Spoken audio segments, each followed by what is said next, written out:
Well, I did an estate sale last Friday, actually, and this is the hall. It was a barn, basically. Well, it wasn't really a barn. It was one of those 7 or 8 bay garages. Mostly was cars. No house this time. I was just scavenging around, a little of this, a little of that. And not all of it's here. What's not pictured, because it's elsewhere, is a nice Ethan Allen rocking chair, big, heavy tavern model. Very heavy duty. And most rocking chairs I see are spindly junk that'll collapse under my ass in a second. But this is rock solid. So I grabbed that. A couple of propane cylinders, which I did not want to leave in the hot car over the weekend. Those have been put away. And they even had the brass valves on, the burners on them. And the rest is here. Oh, and some carburetor cleaner. Yeah, I didn't want to leave that in the car either. It's really hot up here right now, and probably about 140 in the car during the day. So there we go. First, 4 quarts of Marvel Mystery Oil. Now this stuff, so old, it doesn't even have barcodes on it. And it says Bradley's, $1.49 or something like that. That's old. Barcode's been pretty much on everything since the early 1970s. So that's old stuff, but that don't matter. It's still good. Marvel Mystery Oil does not go bad in the can. And it's kind of expensive these days. So when I find some, I tend to grab it. And there we got 4 quarts of it. That'll keep me a while. And then I can probably sell the cans to collectors. Some SAE 90, brand new. You can always use that for something sooner or later. That's basic gear oil for most differentials and some transmissions. Small collection of sockets, nothing major there. There's some Craftsman, Snap-on, SK, all good stuff. Common sizes, SAE, all of them in this case. We have an S wrench. Was this Williams, I think? Or was it Billings? No, that's Williams. Yep, it's Williams S wrench. It's a nice one. That'll clean up nice. Tremont pipe wrench, auto wrench. Not sure who made that one. Assortment of USA-made screwdrivers, and all common sizes. We got Phillips, we got shorties, we got flats, we got small ones, little skinny screwdrivers, stuff like that. Bunch of these Stanley. These have a name they called these? I don't know, but they have the nice rounded handles. They fit the hand nice. I like these screwdrivers. Picked up a bunch of them this time. We have a bunch of these long flat blade jobs, some of them the same. All USA, though. Probably Stanley, most of them. Let me see. Is there a name on any of these? I have to clean them up. Oh, Ryan.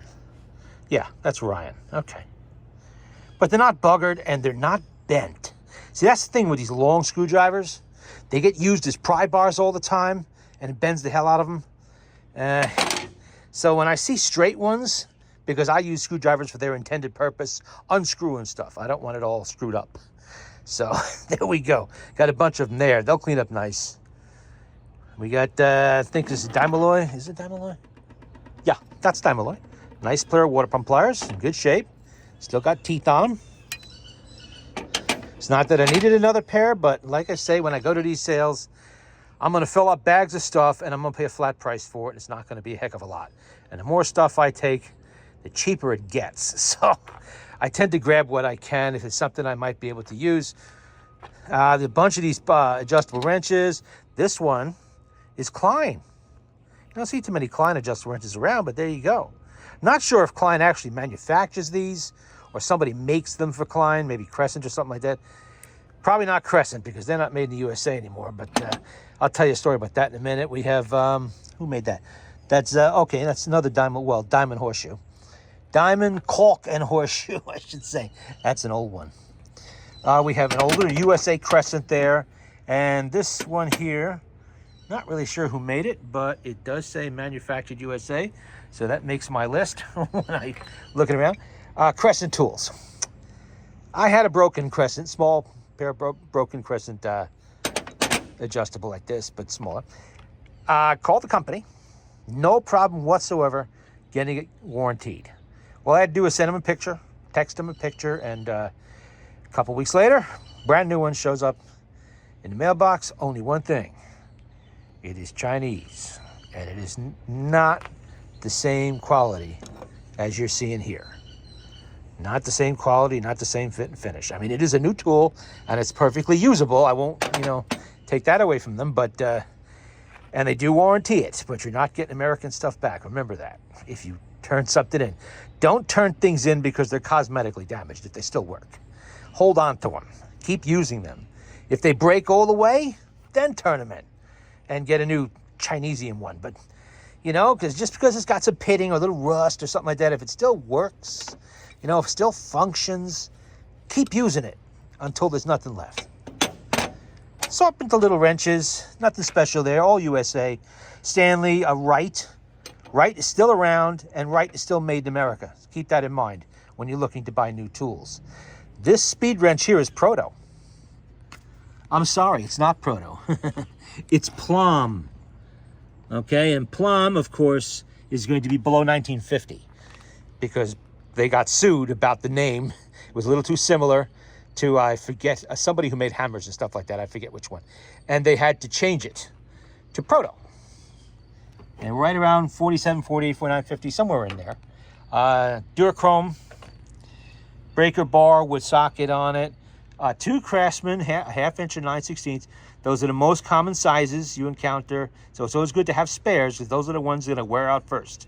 And they are USA made, these ones. You can't turn these in anymore and get American made tools back. You're going to get Chinesium. I mean, they will warranty it. I'm not going to say they won't. But it's not going to say that on it. And it's not going to be quite the same quality as you see there. So if I can grab those, I usually do. I mean, if it's expensive, I'm not going out of my way because I have many spares of these. But when it's like this and I'm getting it cheap, okay, I'll grab them. I don't usually collect toys, but I couldn't help myself here. Those are two little 1925 Model Ts, and I own a 1925 Model T. In fact, that one right there is my car, right there. Same year, same model, same color, obviously the same color. But yeah, that's mine. And those two Lipton's tea trucks. I remember going into a local department store when we still had a local department store, right around 1977, 78, and adding one of these to my collection. And I've long since lost track of it. I bought and sold many collections of this and that over the years, but these two, I think it was the one on the bottom, actually. No, it was the one on the top. I'm sorry, it was the one on the top. And minute I saw these, it just took me back in time. So I just had to grab them. They say they wanted $10 each for them. I did not pay that, obviously, because they went into my big bag of stuff. But they don't take up much room. I'll put them on a shelf and remember the good old days when you could still buy stuff like that in your local department store. Now you can probably get it on Amazon, although I'm sure those particular little cars are long out of production. But it's not the same. Brand new pair of gloves. I always buy these when I can because let me tell you something. If you looked at the price of gloves lately, it's ridiculous. These are basic, cheap Chinesium work gloves. We used to buy these by the gross for use in the business, and they've gotten really expensive. So if I can see a new pair floating around one of these estate sales, in the bag it goes. Really cool, old school funnel here. Notice it's round. That is for the old paper board cans. Remember those? They will fit right in there perfect. It's a nice funnel regardless whether you use paper board cans for oil or not. That's pretty good. Nice for filling transmissions and things like that. A couple parts cleaning brushes and some reciprocating saw blades. I always grab those when I can, especially if they say USA on them, like that one does.